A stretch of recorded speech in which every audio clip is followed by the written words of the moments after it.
ஆல்டிஸுங்க. ஆல்டிஸில் பாருங்கள் ஒரு Benz car மாதிரி நிற்கிது ஒரு டீசல் வண்டிங்க.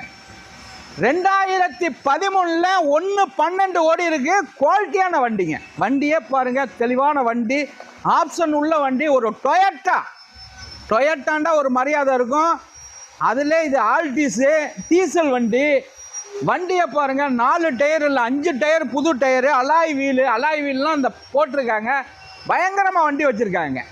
இந்த ஃப்ரண்ட் பம்பரில் வந்து பிளாக் இருக்கும், அது பிளாஸ்டிக் ஸ்டிக்கர் தான் ஒட்டியிருக்காங்க. இந்த ஸ்டிக்கர் தம்பி இந்த வண்டியை காட்டுப்பா. இந்த ஸ்டிக்கரும் சும்மா அழகுக்கு தான் ஒட்டியிருக்காங்க. அதனால நீங்கள் பம்பர் உடஞ்சிருக்குன்னு நினைக்காதீங்க. குவாலிட்டியான வண்டி. ஏன்டா டாப்பில் வந்து பிளாக் அடிச்சிருக்காங்க, அதனால அந்த ஸ்டிக்கர் அடிச்சிருக்காங்க. தெளிவான வண்டி. உள்ளர உள்ள வியூஸை காட்ட சொல்கிறேன் பாருங்கள்.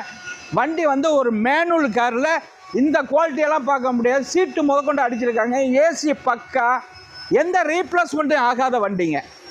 இந்த வண்டியை கொடுத்துருவோங்க. இந்த வண்டியை கொடுத்துடலாங்க. தெளிவான வண்டி தான் நம்ம பண்ணிக்கிட்டு இருக்கோம். 4,27,000 கிடைக்குங்க.